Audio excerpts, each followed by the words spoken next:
The blood-red sun sank low on the horizon as Pearl Patterson clutched her children closer, staring out at the barren field that had once promised so much. 3 months a widow, with 4 hungry mouths to feed and winter approaching fast in the Arizona territory of 1885. She wondered how they would survive another week in Casa Grande, let alone the harsh months ahead.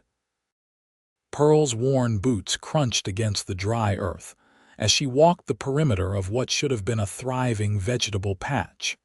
Instead, it lay cracked and lifeless, much like her dreams had become since Thomas's passing. The nearby mining accident had taken more than her husband; it had stolen their future, leaving behind only debts and desperation. "Mama." 8-year-old Abigail tugged at Pearl's faded calico dress. "Are we going to have supper tonight?" Pearl forced a smile, pushing back a strand of auburn hair that had escaped her practical bun. At 32, she felt decades older than her years. "Of course, sweet pea, we still have some beans and that bit of cornmeal Mrs. Sawyer gave us." Her eldest, 12-year-old William, stood silently by her side, trying his best to be the man of the house. 6-year-old Charlotte clung to Pearl's skirts, while 4-year-old James sat in the dust, playing with a wooden horse Thomas had carved before the fever took him. The distant sound of hoofbeats drew their attention. Pearl instinctively gathered her children closer, one hand reaching for the small pistol she kept in her apron pocket. Strangers could mean trouble, especially for a woman alone. A tall figure on horseback emerged from the swirling dust, leading a second horse laden with supplies. As he approached, Pearl could make out broad shoulders under a worn leather vest, a sun-weathered face partially hidden beneath the brim of a Stetson, and eyes the color of a summer storm. "Afternoon, madam," the stranger called, tipping his hat. "Name's Preston Osborne.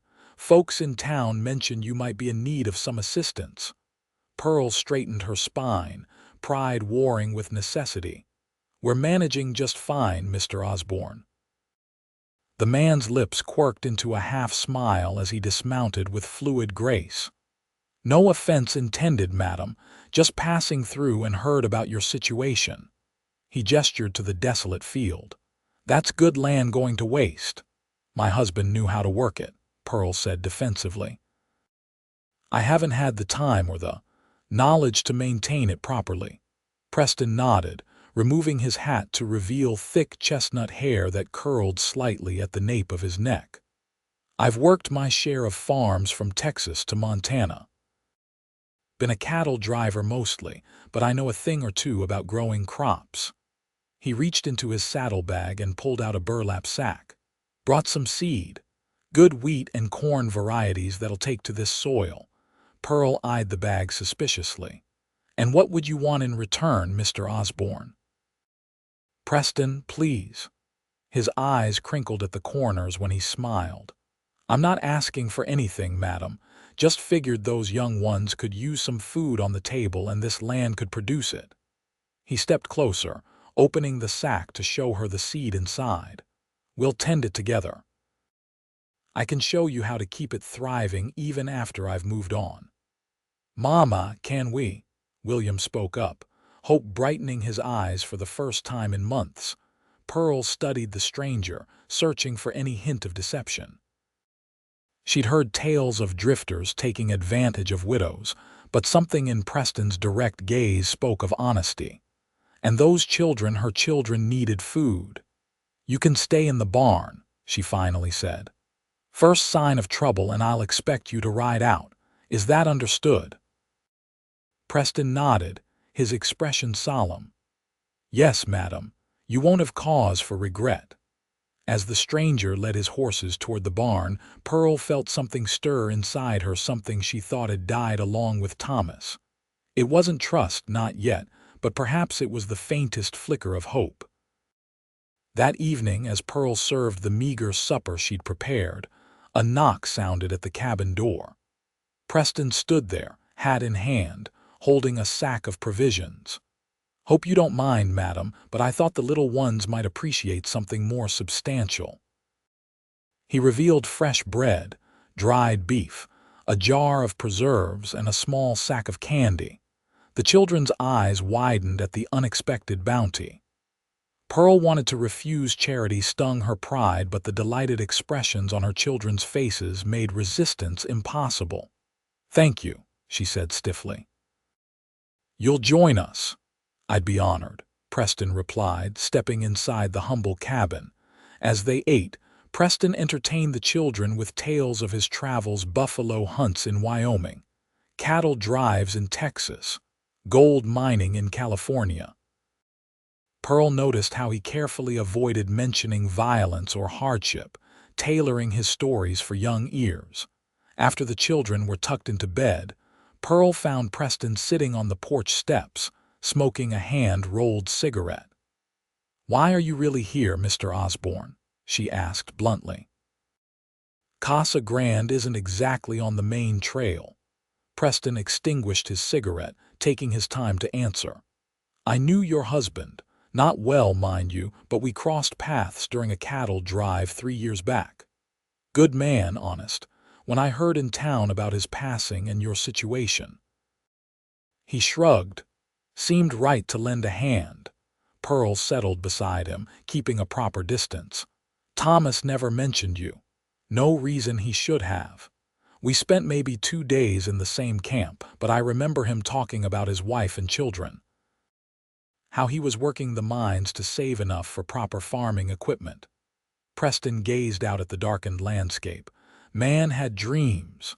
Pearl swallowed hard. "Yes, he did. Tomorrow we'll start turning that soil," Preston said. "Plant those seeds before the season gets any later. With some luck and hard work, you'll have a decent crop by harvest time. And then you'll move on," Pearl stated. It wasn't a question. Preston nodded. "That's been my way, but I'll make sure you know how to manage before I go." As Pearl lay in bed that night, she wondered if she was being foolish, allowing a stranger to help. But Thomas had been gone for 3 months, and in that time, no one from town had offered more than condolences and occasional charity. The children were growing thinner, and the small savings had dwindled to nothing. Perhaps it was time to accept that she couldn't do everything alone. Morning arrived with the crowing of their remaining rooster. Pearl rose before dawn, as was her habit, only to find Preston already at work in the field, breaking up the hardened soil with a plow he'd somehow managed to repair overnight. "You fixed that old thing," Pearl called, approaching with a cup of coffee she'd brewed. Preston paused, wiping sweat from his brow despite the early hour. "Just needed some tightening and grease. Your husband had good equipment, just needed a bit of attention." Pearl handed him the cup. "The children will be up soon.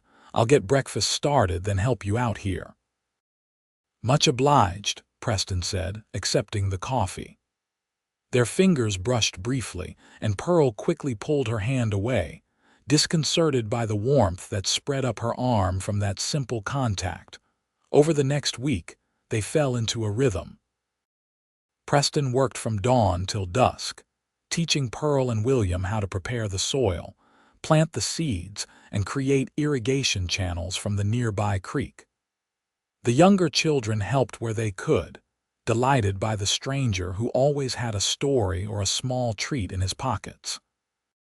Pearl watched Preston with her children, noting his gentle patience with little James, his encouraging words to Charlotte, his respect for Abigail's intelligence, and his treatment of William as a young man rather than a boy. Each night, Preston retreated to the barn without complaint, though Pearl knew the accommodations were far from comfortable. On Sunday, they all attended the small church in Casa Grande. Pearl felt the curious stares of the townspeople as Preston sat beside her family in the pew. Whispers followed them after the service. "That's Pearl Patterson with a man, and not even 6 months a widow. Who is he? Never seen him before." Those poor children need a father, I suppose. Pearl held her head high, ignoring the gossip, but Preston seemed to bristle beside her. Don't let them bother you, Pearl murmured as they walked back to the wagon. It's you they're talking about, Preston replied, his voice tight. It's not right. People talk. It's what they do in small towns. Pearl helped Charlotte into the wagon. I've learned to pay it no mind. Later that afternoon, while the children napped, Pearl and Preston sat in the shade of the porch, looking out at their newly planted field. Tell me about yourself, Pearl said, breaking the comfortable silence. A man doesn't become a drifter without a story. Preston leaned back in his chair, eyes on the distant mountains. Not much to tell. Father was a farmer in Missouri. Mother died when I was 10. By 15, I'd had enough of my father's fists and ran off with a cattle drive heading west. He rubbed absently at a scar on his wrist. Been moving ever since. No family of your own? Pearl asked, then immediately regretted the personal question. Never stayed in one place long enough, Preston replied, not seeming offended. What about you? How did you end up in Casa Grande? Pearl smiled faintly. Thomas and I came from Illinois after we married. He had a cousin who wrote about opportunities in the Arizona territory. We arrived with such dreams, a prosperous farm, a big family, a good life. She gestured around them. We managed the family part.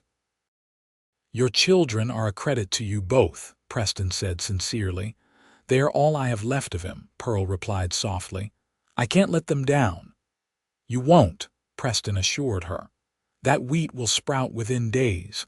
The corn might take a bit longer, but by fall you'll have a harvest. What he didn't say, what they both knew, was that the small plot wouldn't yield enough to sustain them through winter, let alone provide seed for the following year. It was a start, nothing more. As the second week of Preston's stay began, Pearl noticed changes in herself. She found reasons to be near the field where he worked, brought him water more often than necessary, caught herself fixing her hair before stepping outside. It had been so long since she'd thought of herself as a woman, not merely a mother and widow. One evening, after the children were asleep, Preston showed her a roughly drawn map of the property.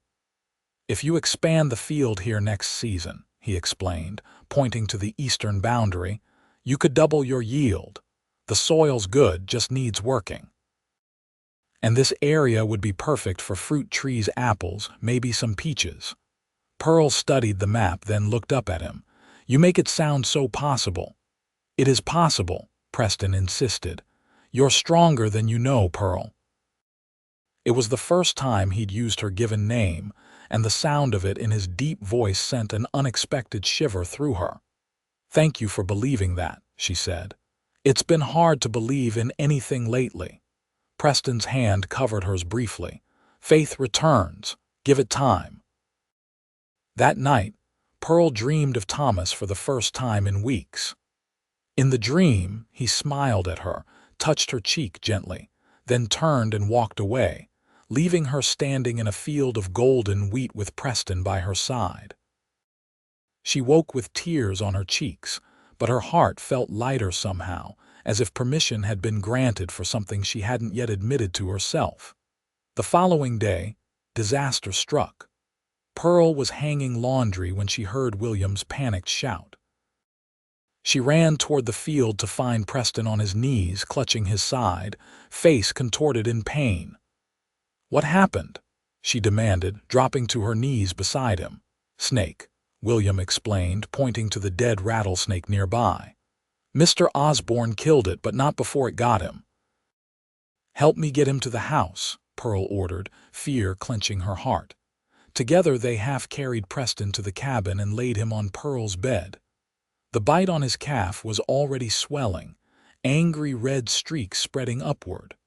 William, ride for the doctor, Pearl instructed. Charlotte, bring me hot water and clean cloths. Abigail, watch James and keep him out of the way. As the children scattered to their tasks, Pearl cut away Preston's pant leg to better see the wound.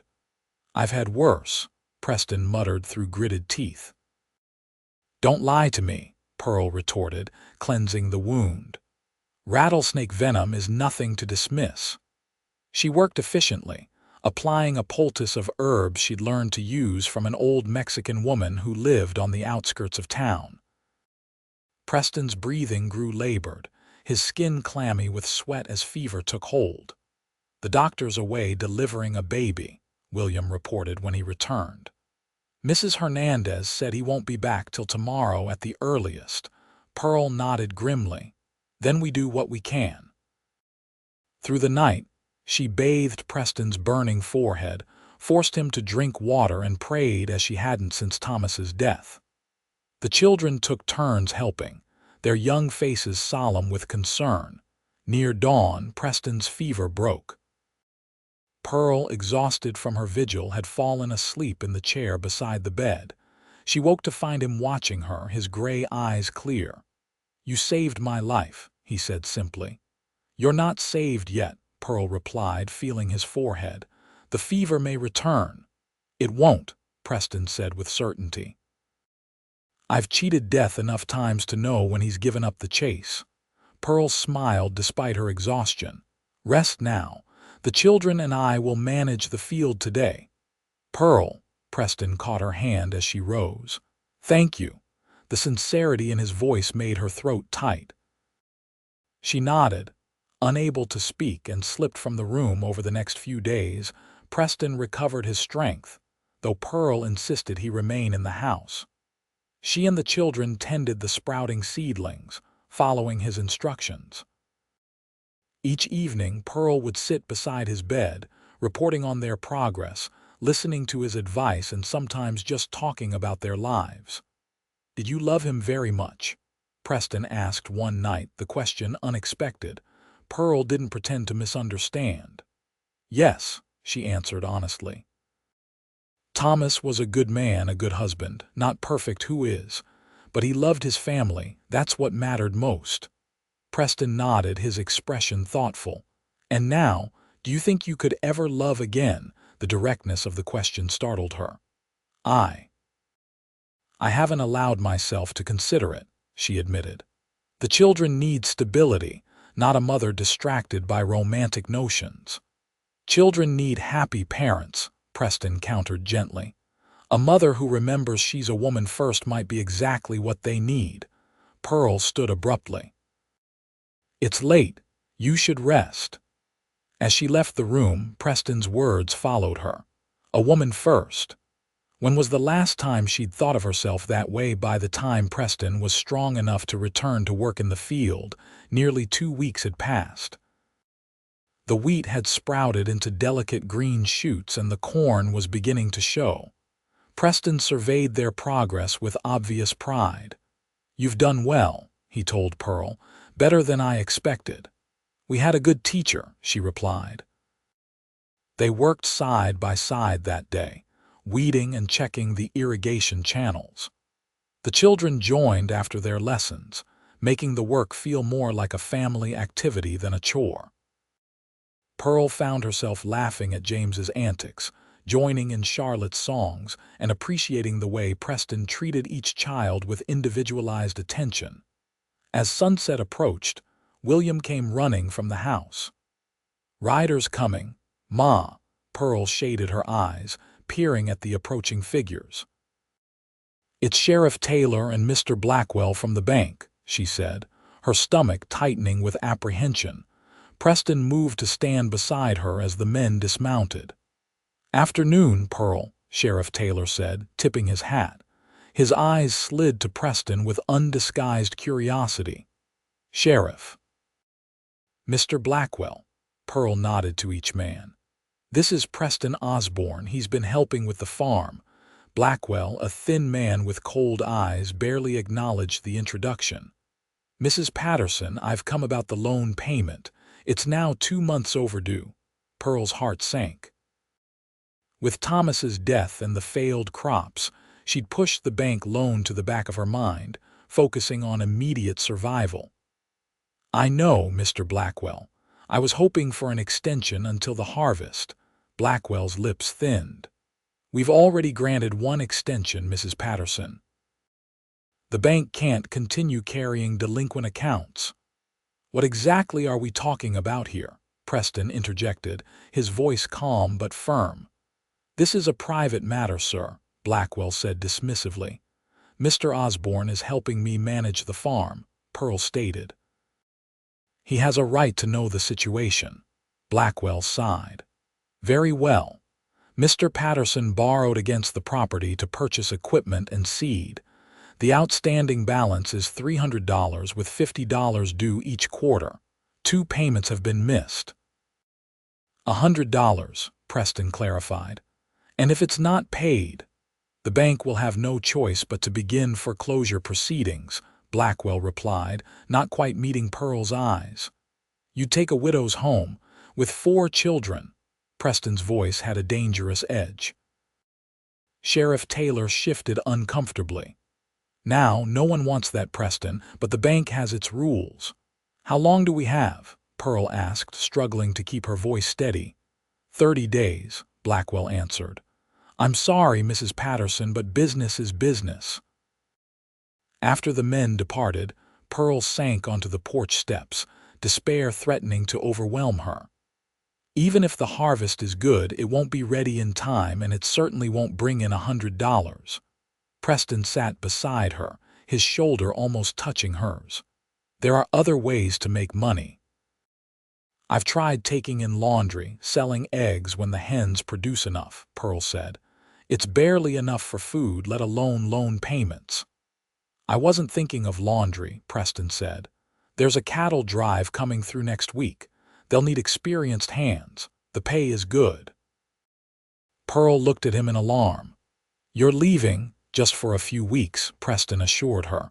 The drive is heading to Phoenix. I can join them, earn enough to cover the payment, and be back before you know it. I can't ask you to do that, Pearl protested. This isn't your burden. Preston's hand found hers, his calloused palm warm against her skin. You didn't ask. I'm offering. Pearl stared at their joined hands, emotions warring within her. Why would you do this for us? For me? Preston was silent for a long moment. Because for the first time in 20 years, I've found somewhere that feels like it could be home. His voice dropped lower. Someone who makes me want to stay. The confession hung in the air between them. Pearl felt tears gathering in her eyes and blinked them away. Preston, you don't need to say anything, he interrupted gently. I know it's too soon. I know your heart still belongs to Thomas. I'm not asking for promises, Pearl. I'm just telling you why I want to help. Pearl drew a shaky breath. Thank you doesn't seem adequate. Preston smiled, squeezing her hand before releasing it. It's enough for now.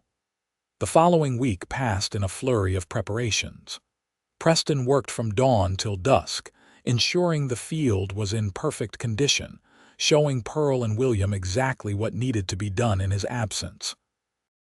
He repaired the roof, fixed the chicken coop, and chopped enough firewood to last a month. The evening before his departure, Pearl found herself fighting tears as she packed provisions for his journey. The children were subdued at dinner, even James sensing the impending change. Will you come back, Mr. Osborne? Abigail asked, her young face serious. Preston knelt to her level. I give you my word, Miss Abigail. Wild horses couldn't keep me away. Promise, Charlotte pressed, her lower lip trembling. Cross my heart, Preston replied solemnly, making the gesture. After the children were asleep, Pearl and Preston sat on the porch as had become their custom.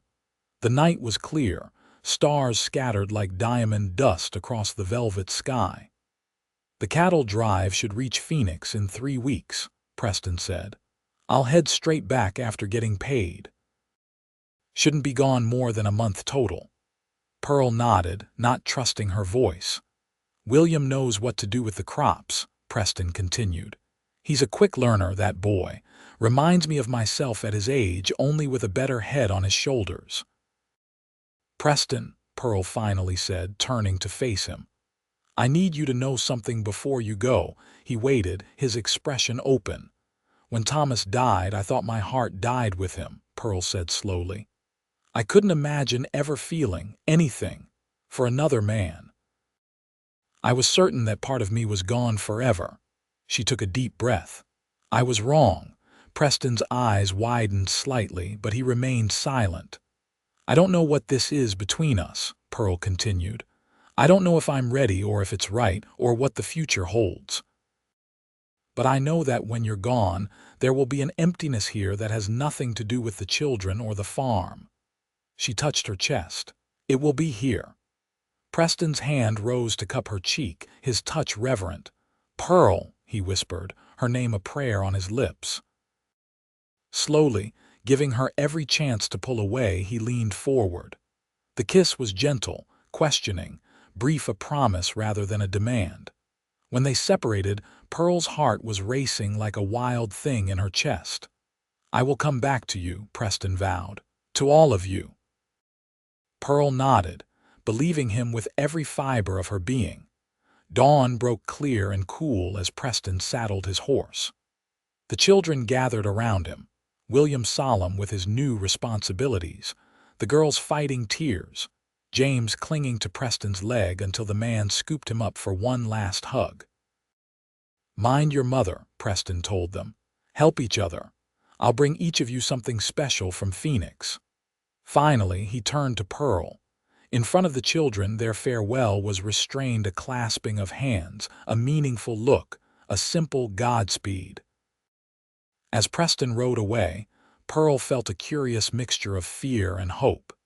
He had promised to return, but she had learned the hard way that life made no guarantees. All she could do was continue forward, tending what had been planted and pray that the harvest would be bountiful in more ways than one. The first week without Preston passed slowly. Pearl threw herself into work, rising before dawn and collapsing into bed long after dark. The children did their part without complaint, William taking his role as temporary man of the house with grave seriousness. 10 days after Preston's departure, Sheriff Taylor rode up to the farm, his expression troubled. Pearl, he greeted her, dismounting. Thought I should let you know there's been trouble. Pearl's heart stuttered. What kind of trouble? Band of rustlers hit the cattle drive Preston joined, the sheriff explained. There was a skirmish. Men wounded on both sides. Preston? Pearl asked, her voice barely audible. Don't know for certain, Taylor admitted. Got word from a rider who came through. Said some hands were shot, didn't have names. Pearl pressed her hand to her mouth, fighting for composure. When will we know more? Hard to say. I'll pass along any news that comes my way. The sheriff looked uncomfortable. There's something else, Pearl. Blackwell is pushing to move up the foreclosure, says he has a buyer interested in the property. It was almost too much to bear. Pearl fought against the wave of despair threatening to engulf her. The 30 days isn't up yet. I know that, and I told him so, Taylor assured her. You've got time yet. Just wanted you to be prepared. After the sheriff left, Pearl sank to her knees in the middle of the wheat field, Preston's field, and allowed herself a moment of weakness. Tears streamed down her face as she contemplated losing everything, her home, her land, and now possibly Preston as well. Mama! William's voice brought her back to herself. He stood at the edge of the field, watching her with eyes too old for his years. Pearl wiped her face, rising to her feet. It's all right, William, just a moment of worry. Is it Mr. Osborne? The boy asked perceptively. Pearl nodded, seeing no point in hiding the truth. There was trouble with the cattle drive. We don't know anything for certain yet. William's jaw set in a determined line. He'll be all right, Ma. He promised to come back, and Mr. Osborne keeps his promises. Pearl smiled at her son's faith. Yes, he does. That night, after the children were asleep, Pearl found herself drawn to the barn. Preston's few possessions remained where he had left them: a spare shirt, a worn Bible, a small wooden box she had never seen opened. She touched each item gently, as if they could somehow connect her to him across the miles. The Bible fell open to a page where a pressed flower marked the passage. Many waters cannot quench love, neither can the floods drown it. Pearl traced the words with her finger, finding solace in their ancient wisdom. 2 more weeks passed with no word. The crops continued to grow, the children helped faithfully, and Pearl maintained a brave face despite the growing knot of fear in her stomach. Blackwell visited twice more, each time pressing for payment, each time leaving with thinly veiled threats of what would happen when the deadline arrived. 26 days after Preston's departure, with only 4 days remaining before the bank could legally begin foreclosure proceedings, Pearl heard hoofbeats approaching the farm. Heart in her throat, she rushed outside, only to feel crushing disappointment when she recognized Blackwell and 2 other men from town. "Mrs. Patterson," Blackwell called, dismounting with an air of satisfaction that sent chills down Pearl's spine. "I've come to make one final offer before foreclosure begins." "The deadline isn't for 4 more days," Pearl replied, anger displacing her initial fear. "As a courtesy, I'm willing to allow you to sell now voluntarily," Blackwell explained. "Mr. Stevens here has offered $200 for the property, enough to clear your debt and leave you with something to start over elsewhere." Pearl stared at Stevens, a cattle baron who had been buying up small farms throughout the territory. "This land is worth far more than $200, Stevens shrugged, unimpressed. "It's a fair offer for property about to be foreclosed upon. Take it or leave it, Mrs. Patterson." "I'll leave it," Pearl said firmly. "The deadline is 4 days away. I still have time." Blackwell's smile turned cold. "Very well, but I should warn you, once foreclosure begins, the offer will be withdrawn. You'll lose everything." After the men departed, William emerged from the barn where he'd been listening. "We're not giving up our home, are we, Ma?" "Never," Pearl assured him, though her heart was heavy with the reality of their situation. Without Preston, without the money he had gone to earn, they had no way to make the payment. That night, Pearl made a difficult decision. There was one thing of value she still possessed: her wedding ring. Thomas had saved for months to buy the simple gold band with its tiny diamond. She had continued wearing it after his death, unable to part with this symbol of their love. Now, she slipped it from her finger, holding it up to catch the lamplight. It wouldn't bring the full $100 they needed, but perhaps it would be enough to convince Blackwell to grant another extension. The following morning, Pearl prepared to ride into town. She had just saddled the old mare when William shouted from the porch. Turning, she saw a rider approaching from the east, silhouetted against the rising sun. Something about the figure was achingly familiar. The way he sat in the saddle, the broad set of his shoulders. "Preston!" Charlotte screamed, already running down the path. Pearl stood frozen, afraid to believe, afraid to hope. The rider drew closer, and there was no mistaking him now. Preston Osborne, looking trail-worn and thinner, with a bandage visible on his left arm, but unmistakably alive.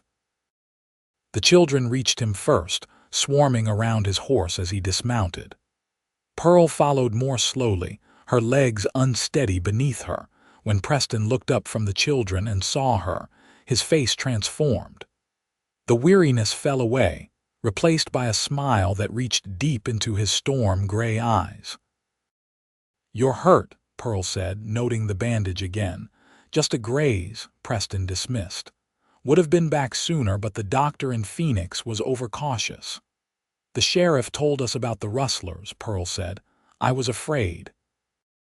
"Takes more than a few bandits to keep me from my promises," Preston replied. His gaze fell to her hand where the ring had been.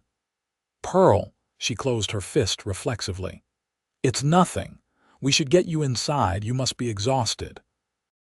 Later, After the excitement had calmed and the children were occupied with the small gifts, Preston had brought them a wooden flute for William, hair ribbons for the girls. A toy soldier for James. Pearl and Preston sat at the kitchen table. Between them lay a stack of bills. $120, Preston said. Enough to cover the loan payment and have some left over for seed next season. Pearl stared at the money, relief and gratitude washing over her. Preston, I don't know how to thank you. You don't need to, he replied simply. This is what a man does for his. He hesitated. For people he cares about. Pearl reached across the table, taking his hand. For his family, she completed softly. Preston's eyes widened. Pearl, I don't want to presume. It's not presumption if it's invited, Pearl said, finding courage she hadn't known she possessed. The children adore you and I. She took a deep breath. I've found my heart again, Preston. It's been in your keeping for some time now. Preston rose from his chair, coming around the table to kneel beside her. I've spent my life wandering, he said, his voice rough with emotion. Never staying, never belonging, until I found you, all of you. You've given me a purpose, a home. He took her hands in his. If you'll have me, I'd like to stay. Not just until the harvest, not just until the next season, but for all the seasons to come. Pearl touched his face, tracing the lines etched by sun and wind and years. Is that a proposal, Preston Osborne? The most sincere one ever offered, he replied. I love you, Pearl Patterson. I love your children. I want to be a father to them, a husband to you, for as long as I draw breath. Pearl's answer came not in words but in action, as she leaned forward to press her lips to his. The kiss was different from their first, not a question but an affirmation. Not a goodbye but a beginning. When they separated, Preston reached into his pocket and withdrew a small object. I brought something back from Phoenix, he said, opening his palm to reveal a simple gold ring with a small turquoise stone. It's not fancy, but the color reminded me of your eyes. Pearl felt tears spill over as Preston slipped the ring onto her finger. It's perfect, she whispered. The following Sunday, in the small whitewashed church in Casa Grande, Preston Osborne and Pearl Patterson were married in a simple ceremony. The children stood beside them, William proudly serving as best man, Abigail and Charlotte as flower girls, James carrying the rings on a small pillow. Sheriff Taylor and his wife attended, as did several families from town who had come to respect Pearl's determination during her hardship. Even Blackwell made an appearance, though his congratulations seemed forced as Preston handed him the loan payment in full.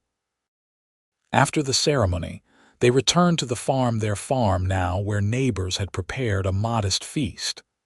As the celebration continued around them, Preston led Pearl to the edge of their thriving wheat field. Remember when I first arrived? He asked, gesturing to the golden stalks swaying in the breeze.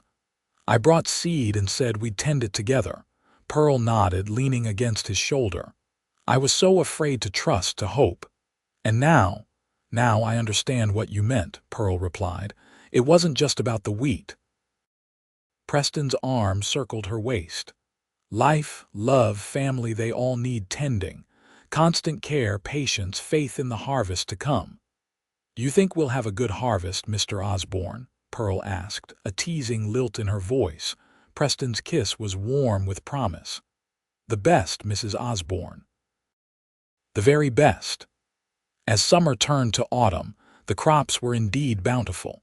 Preston and Pearl worked side by side to bring in the harvest, the children helping according to their abilities. The wheat and corn yielded enough to see them through winter with surplus to sell in town. Preston used his knowledge and connections to expand their operation, purchasing 2 milk cows and a small herd of sheep that would diversify their farm's output. The loan payments were made on time, and Blackwell's threats became a distant memory. By Christmas, the modest cabin had been expanded with a new room for the boys, giving Pearl and Preston more privacy. The holiday was celebrated with simple handmade gifts, abundant food, and a joy that filled every corner of their home. As they sat before the fire on Christmas night, the children asleep in their beds, Preston pulled Pearl close. "Are you happy?" he asked, his voice soft in the quiet room. Pearl considered the question seriously. "More than happy," she finally answered. "I'm content." "There's a difference, you know." "Tell me," Preston prompted. "Happiness comes and goes with circumstances," Pearl explained. "Contentment is deeper. It's knowing you're exactly where you're meant to be, with exactly who you're meant to be with, doing exactly what you're meant to do." Preston's fingers traced lazy patterns on her arm. "And you feel that way, even with all the hard work, all the challenges ahead, especially with those things," Pearl replied, "because I'm not facing them alone." Outside, snow began to fall, a rare occurrence in Casa Grande. They watched through the window as the white flakes dusted their fields, their land, their future. "I have something to tell you," Pearl said, taking Preston's hand and placing it against her still flat stomach. "By next harvest, we'll have another mouth to feed." Preston's expression transformed with wonder. "A baby! Our baby," Pearl nodded, her heart full to bursting as Preston gathered her into his arms, his joy as boundless as her own. Spring arrived, bringing with it new life everywhere they looked. The fields were once again prepared and planted, this time with Pearl working alongside Preston as an equal partner rather than a novice. William, now 13, took on more responsibility, proving himself his stepfather's eager apprentice. In May, when the wheat was knee-high and promising, Pearl gave birth to a son they named Robert Thomas Osborne, honoring both the past and the future. The baby had Preston's gray eyes and Pearl's determined chin, a perfect blending of their bloodlines. The children adored their new brother, especially James, who was delighted to no longer be the youngest. Preston proved to be as gentle and patient with the infant as he was with everything he tended. On a warm evening in June, 1 year after Preston had first ridden up to their struggling farm, the family gathered on the porch after supper. The older children played in the yard, their laughter carrying on the soft breeze. Baby Robert slept in Pearl's arms while Preston sat beside her, his arm draped comfortably around her shoulders. "I've been thinking," Preston said, watching William successfully teach Charlotte how to throw a lasso. "A dangerous pastime," Pearl teased, leaning into his solid warmth. Preston chuckled. "Perhaps, but I've had an idea about expanding the eastern field just like we discussed last year. With William's help, I think we could double our acreage by next spring." Pearl smiled. "Always planning for the future." "Our future," Preston corrected, dropping a kiss on her forehead. "All 7 of us." Pearl raised an eyebrow. "7? I count 6, Mr. Osborne." Preston's slow smile made her heart flutter, even after a year of marriage. "I'm counting on you agreeing to my plans for expanding the family as well as the farm." Pearl laughed, the sound blending with the children's voices and the whisper of wind through the wheat. "One crop at a time, farmer, one crop at a time."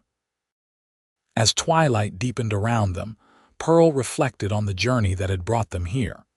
From despair to hope, from loneliness to love, from barren fields to abundant harvests. The seeds Preston had brought that day, both literal and figurative, had yielded more than she could have ever imagined. The words he had spoken still rang true. "We'll tend it together." And together, they would continue, season after season, harvest after harvest, nurturing what they had planted with love, faith, and the steadfast commitment to grow something beautiful from the soil of second chances.